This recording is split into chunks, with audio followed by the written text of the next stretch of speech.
Hey free-to-play gang, welcome back to the channel. So I am super excited today, and that's because Dislyte is finally going live after so long.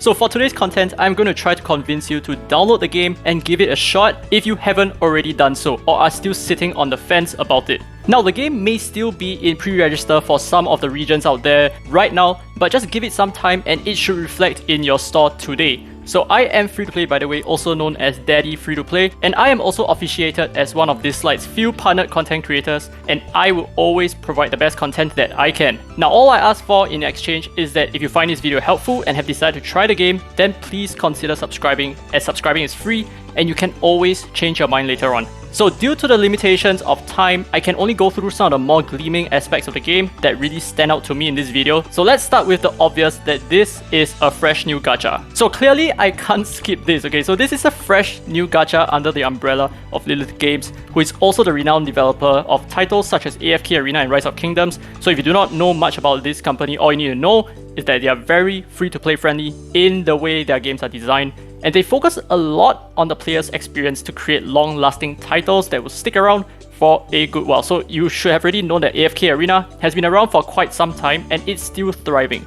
So if you haven't already settled for a gacha game yet, or if you are still looking for something that gives a great sense of accomplishment and a great use of your time, then Dislyte could be just a game for you. So let's talk more about what makes Dislyte such a stellar title to me. Well, thankfully I won this or it would have been so embarrassing. Now, in my opinion, the second thing that stands out to me the most is the gacha rates. Now, I've been playing Dislyte for exactly 100 days today, and it is no better a time than to rub my baby in your face. So one thing that really captures my attention was just how desperately generous this game was. So while I will do a video on this very soon, so make sure to check that out too. The short version is that this game gives a lot of multi-pulls every single month. And I'm not going to spoil it for you guys in this video, but you can trust me when I say a lot. So I'm talking about zero spending required to summon whatever that you really need. So let's take a look at the gacha, also known as the Echo. So here is a place you can summon units called Espers, and let's take a look at the rates. I'm just gonna skip this first. Now the rates are typical as with most gachas, with 1% for the legendaries or 5 stars, 9% for the epics or 4 stars, and 90% for the rares or 3 stars. While this doesn't seem all that nutty, there is an inbuilt pity system with a pity counter of 120. So let's say that you get your legendary on the 100th summon. That might make you feel like, my luck sucks, but hey, at least I'm the average, right? However, if you fail to get a legendary after 100 summons, all you really need is just 20 for a guaranteed legendary. So technically, unless you already have high expectations, you can't really get screwed by the gacha, so to speak. Now, furthermore, this game doesn't actually separate the special Shimmer Espers, as you can see over here, from the normal Esper. So all of your pulls have a chance to draw a Shimmer Esper. And of course, Shimmer Espers are not just collectibles, but they are generally very highly rated in the game. So very free to play way for you to obtain very rare Espers as well. Moving on to the third point, one thing I really like about this game is just how viable some of the lower rarity Espers can be. So there are a bunch of Espers that are really good, but I can show you a few over here. So let's start with Drew. He is one of the 5 Espers that you get from the start as part of the storyline, and he is by far one of my top 3 favorites in this game because he excels so well in almost all kinds of content because of his skill set. So what's so good about him is he does a ton of damage, outshining even some of the legendary damage Espers. Now, another rare Esper that I use a lot, pretty much all the time in late game content, is going to be Tang Yun.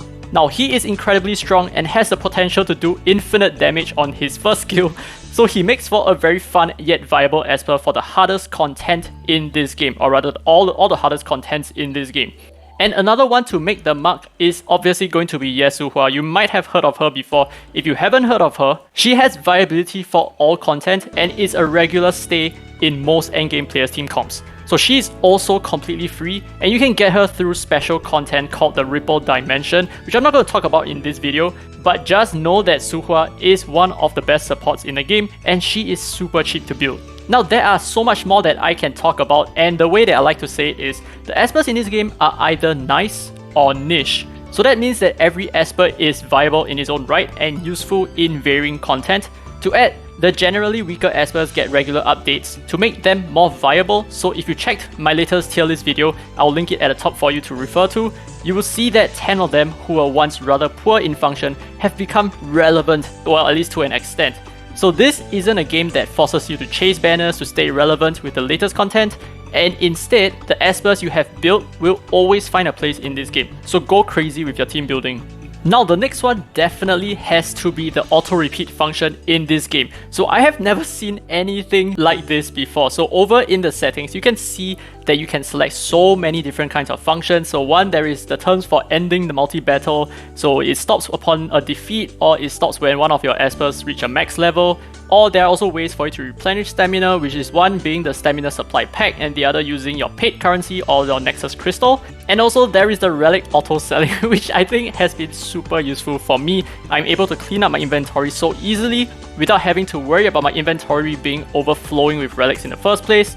And then of course you can choose how you want to replace your esper. So for example, if you're leveling fodders, you can choose who you want to replace right into your team immediately after some of your espers reach max level. So this makes the game rather smooth sailing for when you just want to grind stuff out and close your eyes and let the fruits of your labor do the work for you.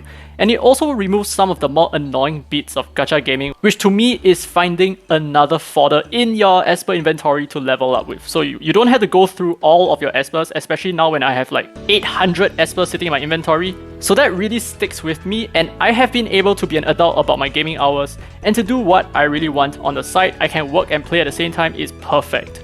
So of course this is the AFK part of the game where you can just close your eyes, and this is not really for everyone, right? Because some people want actual content. They want to actually do things in the game instead of just having to auto everything. And that's where my fifth point is. So in this game, there are content that requires you to manual everything, but the thing is, it doesn't make me feel like I'm burning out at all. In fact, every single time that I partake in it, it's always fun.